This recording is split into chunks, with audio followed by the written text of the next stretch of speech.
So my name is Gabriel Gasque, and I am head of outreach at Protocols.io. As I mentioned before, this is a advanced webinar for power users of Protocols.io. Before we begin, let me tell you a little bit about myself. I have a background in experimental neuroscience with doctoral studies and postdoctoral training.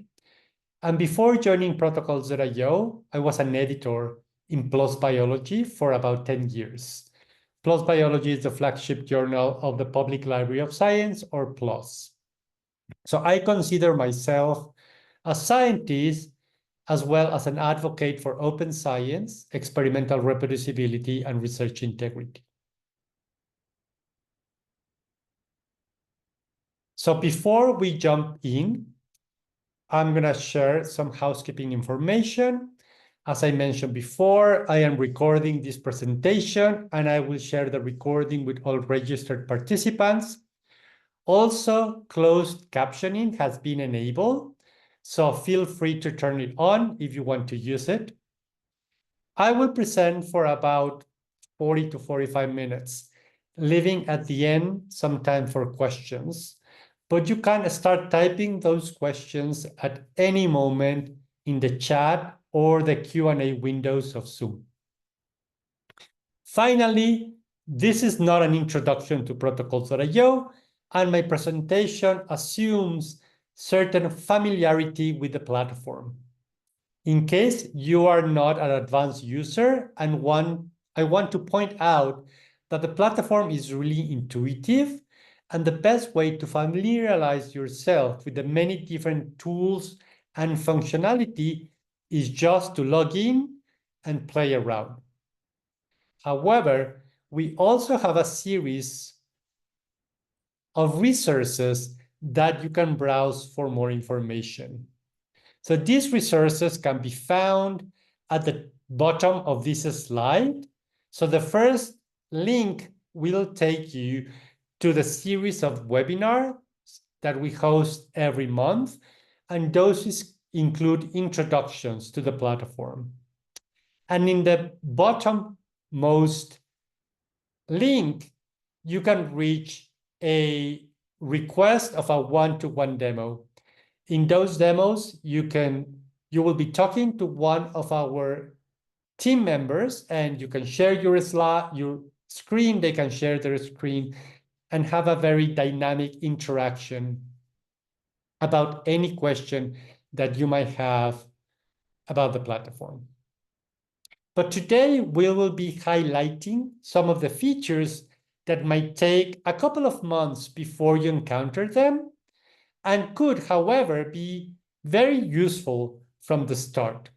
So I am going to focus on some of those things of the editor that are not necessarily instantly discoverable,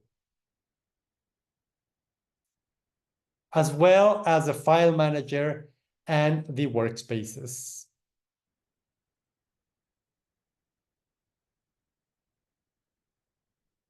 So let me begin with the demo. And to do that, I'm gonna let me briefly stop sharing my screen and reshare it again.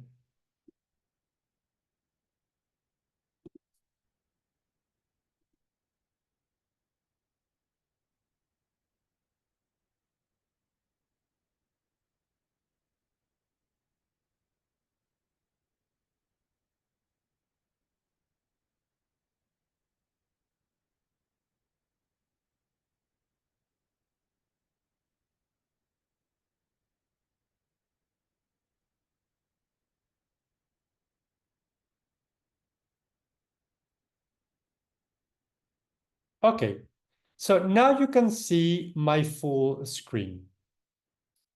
And what you see on the screen is my personal account in Protocols.io.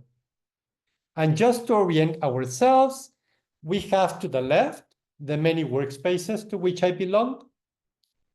Each workspace has a different file manager that organizes all the folders and protocols created in that specific workspace.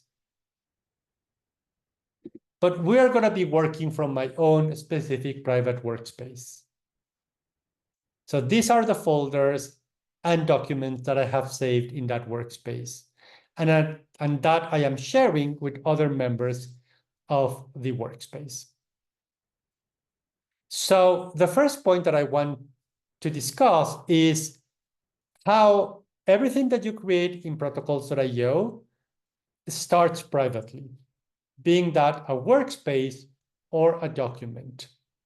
As I mentioned before, what you see on the screen right now is my own personal workspace, which is private.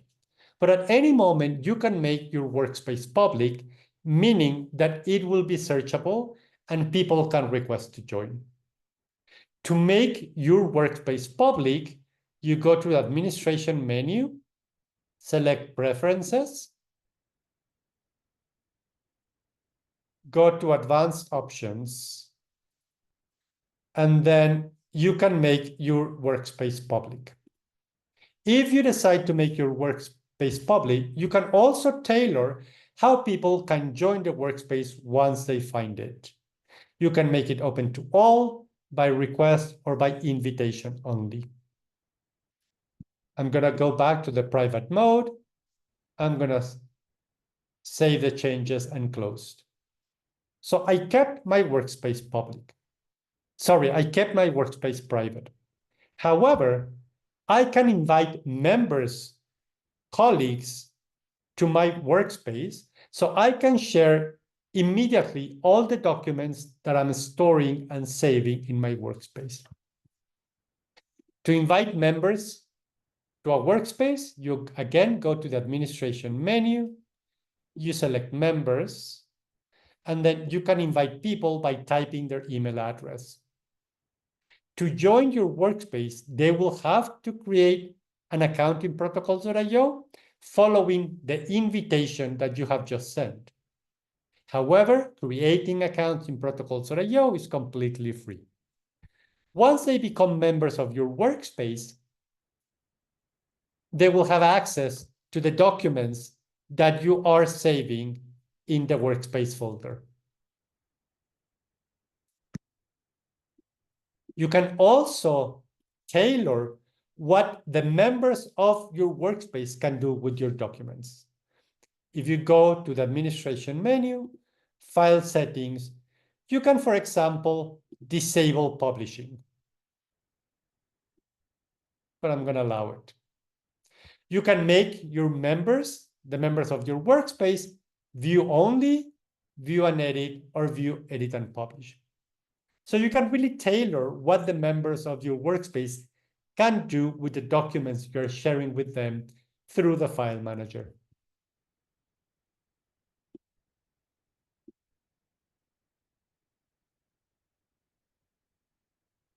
The next step that I want to show is how to create new protocols, particularly focusing on using digital documents that you might already have in PDF or Word format. So I created a folder for this presentation. This folder is currently empty. However, in my hard drive, I already have a few protocols in different formats. So I have a PDF, a Word document, an Apple Pages, and a text file. Traditionally, the way to create protocols is by going to the editor with a new button. You select a new protocol, and then you can start creating your protocol from the scratch. But if you have already protocols in a digital format, the easiest way for you to centralize your protocols in protocols.io is just to drag and drop them. So you can take the protocol, drop them in the folder, and all these protocols have been centralized in the platform. Just going to open one of these protocols for you to see. This is a PDF, and you can see that it has a title, authors, affiliation, there is an abstract, and then you can see the different sections and steps of the protocol. Once you centralize your protocols in the platform, they will be automatically shared with the other members of the workspace. You can also take any of these protocols and share them beyond the workspace with the share button. So I can share this protocol. I can add a colleague with an email.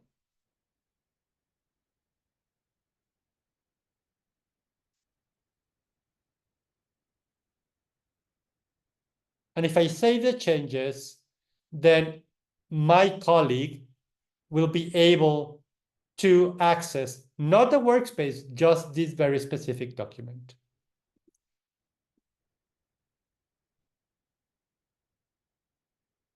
However, because these are not protocols created with the editor, but these are documents in their original format, you cannot publish them as a protocol. The easiest way to create a publishable document out of these existing protocols in their original format is to create with the editor an empty protocol and attach any of these documents. So to do that, again, I go to the editor, select new protocol. I'm going to save it in the demo folder. And now what you see is the view of the editor. So traditionally, to create a protocol, you will be adding new steps. But in this case, our protocol already exists as a PDF. So what I'm going to do is I'm going to add a title with today's date. You can add an abstract. Adding a title and an abstract to a protocol that you will be publishing helps discoverability. So we really advise to provide a compelling abstract and a good title. Now, as I mentioned before, instead of adding steps to the protocol, what I would do is I will go to the description tab, scroll down to the bottom, and there is a field for me to attach a document. So I'm going to browse in the file manager, in the demo, and I'm going to attach my PDF. Now the PDF has been attached. So if I go to the viewer, I will see that my protocol has a title, has an abstract, and the protocol itself is attached as a PDF. Now, because this is a protocol created with the editor, I can also publish. I can share it, I have centralized it, but I can also publish it, making it public and assigning to it a DOI. However, because the protocol is in the PDF, there are no steps. This is not the traditional dynamic and interactive document that characterizes the protocols in protocols.io. So the easiest way for you to create a dynamic and interactive protocol is to start from a text file. I'm going to go back to the editor. As I said before, traditionally, you can start adding steps, but in this case, because one of my protocols is already a Word document, and I'm going to show it to you, there is a title, the abstract, and different sections and steps. What you can do is rather than retyping the steps, you can select the steps that you want to add. 7 steps, so I'm going to copy them.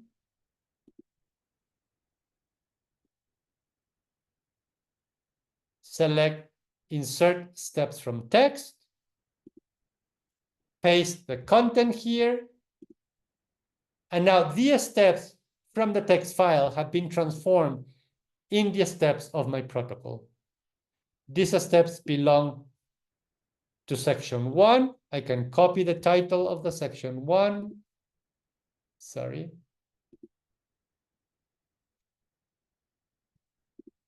Paste it here. I can now create a new section. Take the title of the new section.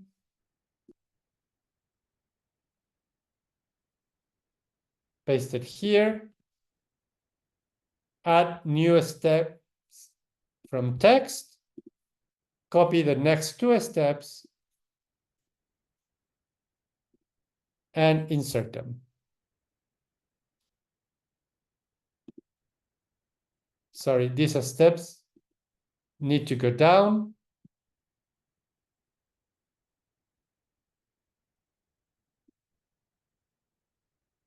This is working.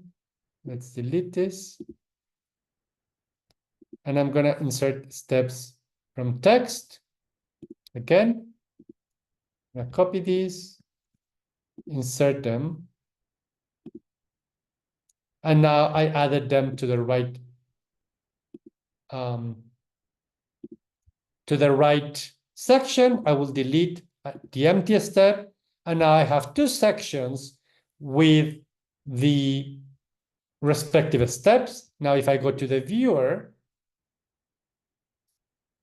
I will see that now my protocol has the abstract, has a title, and different sections with the steps. Now, because this protocol has steps, it is a dynamic and interactive document, meaning that it accepts comments. So I can paste a comment here. And you see a comment here. And also, if this were a wet lab protocol, I can run it directly from my computer or tablet, right? I can mark each step as done. If I notice something unusual, I can add a comment to the protocol, to the run of the protocol. And eventually, once I finish, I can save the run as an independent record with a timestamp. So this will be run 1. Now, if I go back to the file manager, I can see that I have created my protocol and I have run it one time. I'm reopening the protocol. Now, I want to show you not all, but some of the components that we think give a lot of structure and functionality to your protocol, particularly if you decide to run them. For example, one component is what we call the amount. In this case, there is a 3 ml here, so I can mark it and transform that to an amount. Another component is the duration. So I see that there is a duration here, 45 minutes. I can select the component, mark it as a duration. And now there is a duration. These two components are really useful when running your protocols. So if I decided to run this protocol again, I can go to the file manager, select run. I'm going to be running the protocol one more time. And let's say that I want to scale up my protocol. There is an amount here. If I select these 3 buttons, I can scale my protocol 3 times. And then all the amounts will be automatically multiplied by 3. And you can see here in red. I can mark this step as done, the second step. And once I reach the step that has a duration, this component actually becomes a timer. You can click it, and when the time is over, the computer or tablet or cell phone will emit a beep and will let you know that the time is over. So these are components that are useful when running a record. I'm going to go back to the file manager and reopen my protocol. Now, I want to show you a few things that you can also do with the platform. The protocols accept images, files, so I can insert images directly from my hard drive. So I can search for an image to insert very easily from the hard drive. I have inserted an image. But you can also embed videos that already exist for example, in YouTube. The way to do that is you select embed media. You select the video that you want to insert. In this case, it's a video that teaches how to run and prepare a gel. You go to share. You select embed. You copy the code. And then you go back to the protocol, paste the code, save it, and now the video has been embedded. And you can run it directly from the protocol.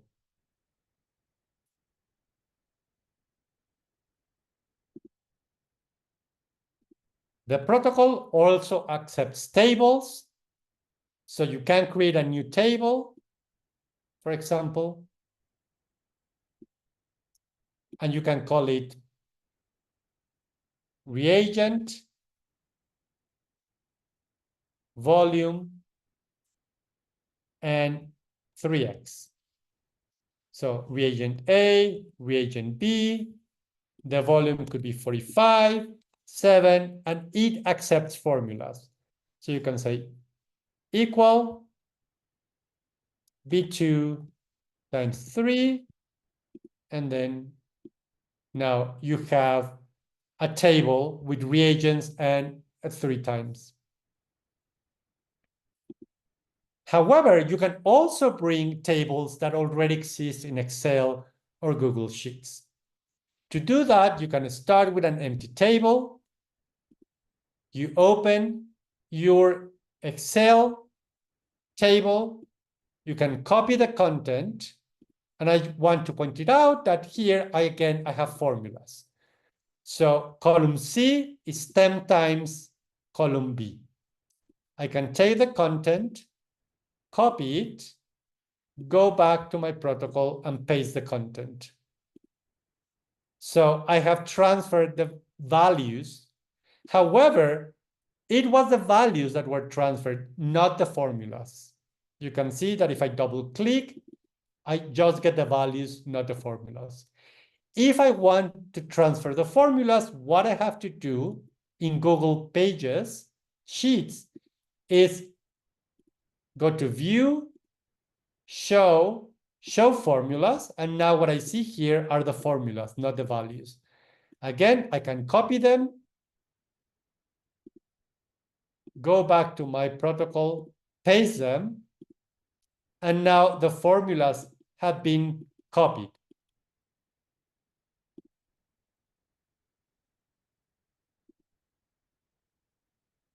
Another cool component that is very useful when running protocol is what we call the smart component. So I go to components, I can search for the smart component. And the smart component looks like a table, but it's an actionable table during the run. So I can add rows. Let's imagine that I'm doing an experiment that implies or entails counting dead cells in a microscope field. So my first entry will be the total number of cells. I will mark it as required. I will add a second cell, and this will be the dead cells that I see in the field, also as a required. And then I will add a third field that I would say if a dye was used, and this will be not required. I will add my component, and you will see that it looks like a table. This is really useful when running the protocol in your computer. So again, I will go to the file manager, select my protocol, run it.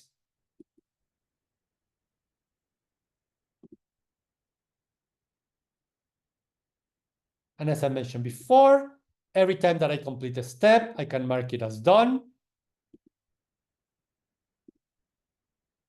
But once I reach the step that has the actional table or smart component, I cannot proceed. And that's because I haven't entered the values. So let's say that I count 34 total cells, of which 21 were dead. Now, because I completed the compulsory entries, I can mark it as done, but I will say I didn't use a die. Now I can mark it as done and continue with my protocol until I finish it. I can say the run with a different name, with a timestamp, and save it.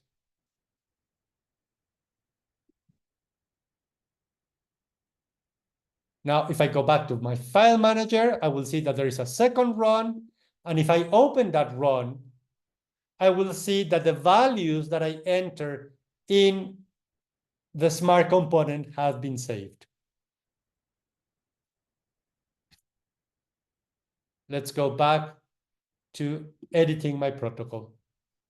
So we have added an image, we have embedded a video, we have created 2 tables. And there's one more component that I want to show you. This component is called the step case.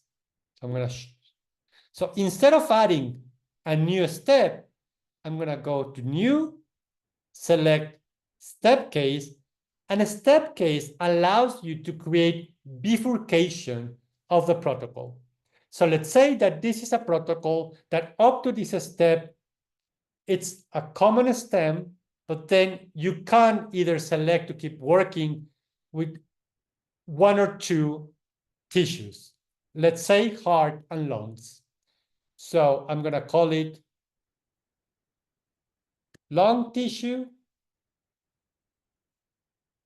The short name will be lung. And I would say, if you work with lung, follow these steps.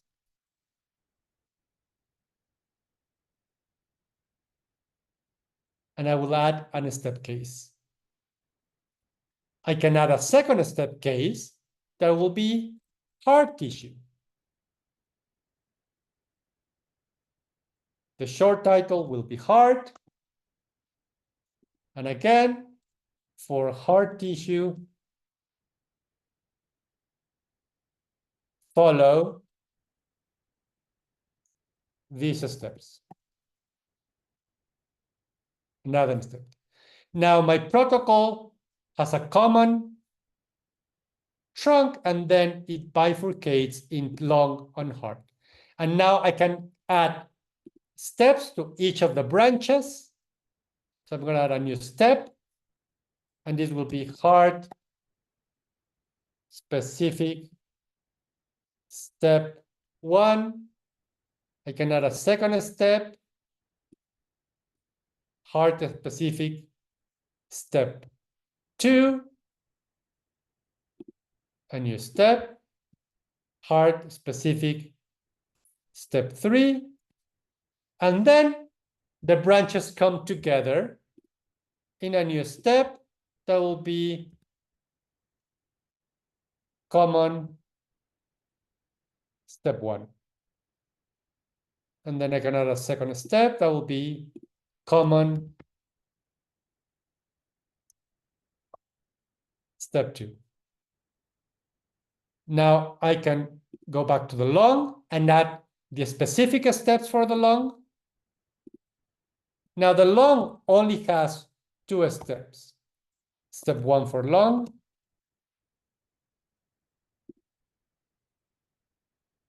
Step 2 for lung. And then it comes together. I can go back to the heart, take the 2 steps that I want to copy the selected steps and paste them here.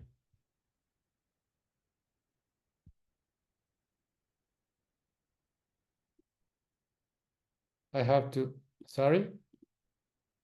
copy the steps and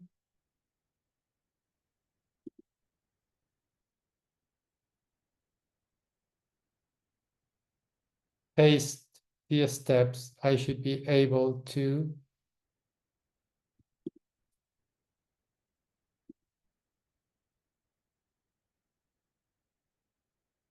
paste the steps here.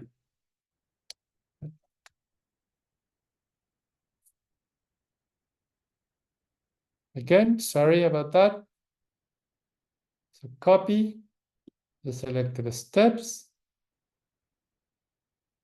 Now insert steps from clipboard. Now these steps have been copied, but I have to move them to the end of the protocol.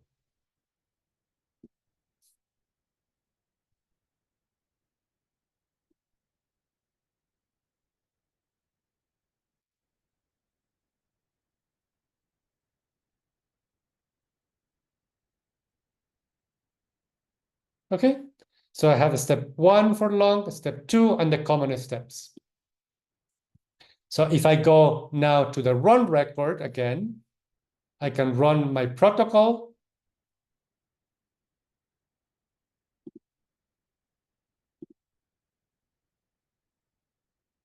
And you will see that as I proceed, marking each step as done, I need to enter the values again.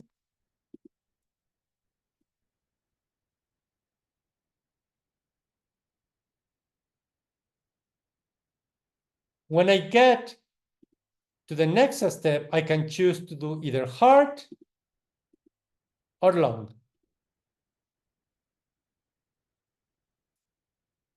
So this is very useful when in the same protocol, you can have different conditions for different equipment, different cell lines, different temperatures, different tissues.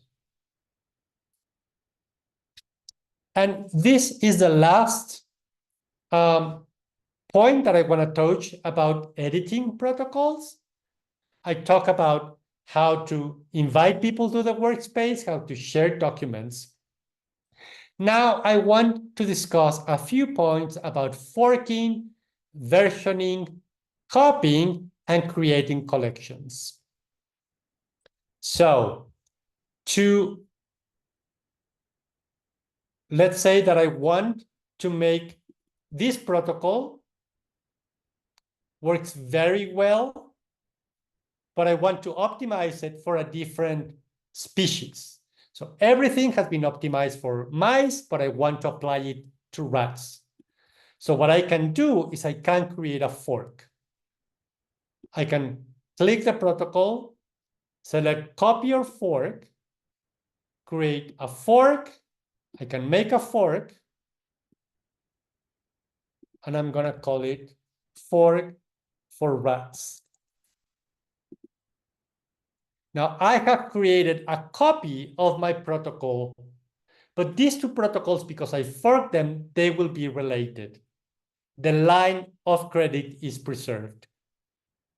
It's taking us some time to create the new fork because the protocol has a lot of information.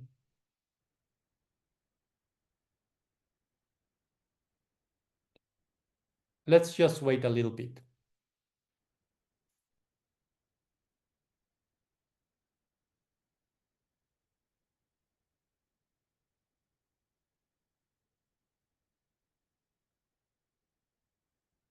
Now I can view the new fork. Well, I'm going to close it. And actually, what you see is that I created a copy of my protocol, but it is indicated as a fork. If I open it, all the information has been transferred, and now I can tweak the steps that I need to tweak to make it work for rats. If I view this protocol, there is a clear indication that it has been forked from a previous protocol. I can fork all my private protocols as well as any public protocol. Public protocols are templates for further optimization. So if I go to my file manager, I can search for a public protocol. Let's say COVID. I can take any protocol and create my own fork.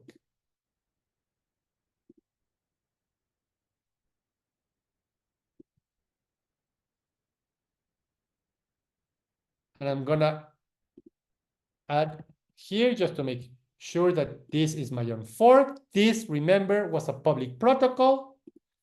Now, if I go to my file manager again,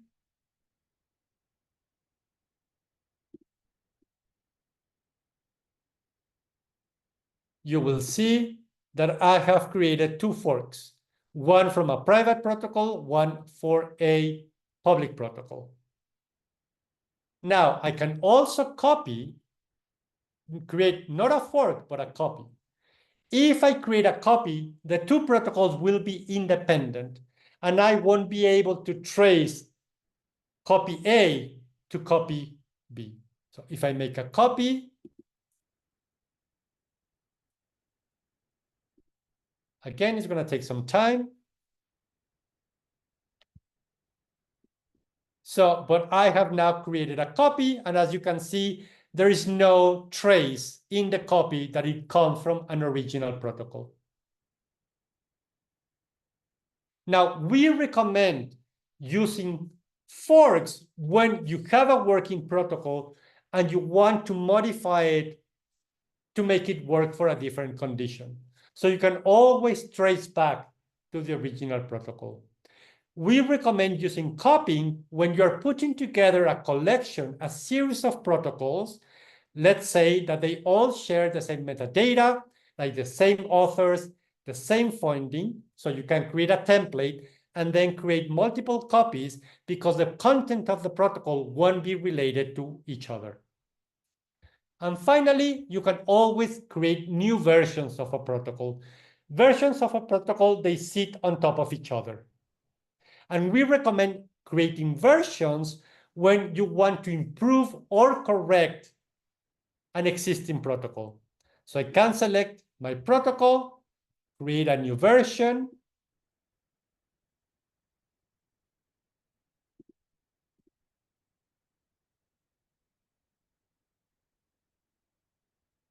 and I can view, edit the new version, and I'm going to call it V2 just to make sure that I can differentiate. And now, as I said, the versions sit on top of each other. So I can move back and forth between the two versions. They won't get the official V1 or V2 until they are public. Because it might happen that you prefer to publish first the latest version, and that will be assigned as a V1. But I can change, I can move back and forth between the two versions. So we talk about copying, forking, and versioning protocols. Now let's talk about creating collections. And this is the last point that I will share with you today, and then we can have questions. So I'm going to go back to the file manager. So let's say that I have created now a few protocols today, but I want to publish them all as a single document. And to do that, I will create a collection. For example, I could be putting together all my protocols that belong to a specific paper. To create a collection, I'm going to go to New, create a collection. I'm going to save the folder. And then I'm going to call it collection, demo, and today's date. And I'm going to start searching for the protocols that I will add to the collection. I'm going to be searching my own files, not the public protocols, but you can also search public protocols. And I'm going to search for demo. And these are the protocols that I created today. My first demo. I'm going to select this one.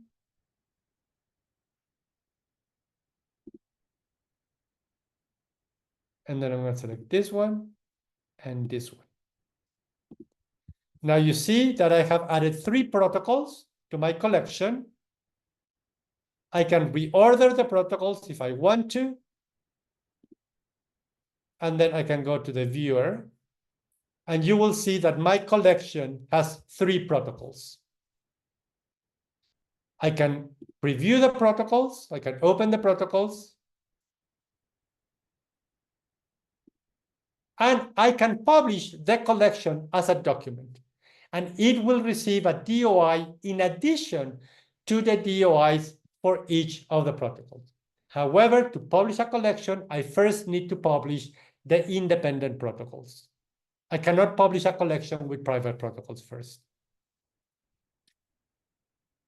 And this is the last topic that I want to discuss today. And if you have any questions, I will be happy to take any of those.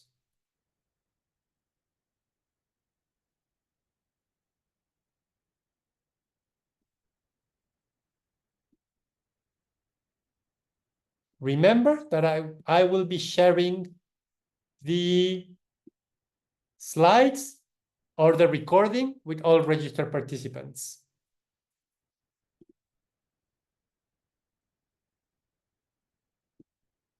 If you have questions in the future, do not hesitate to send emails either to info@protocols.io or to me directly at gabriel@protocols.io.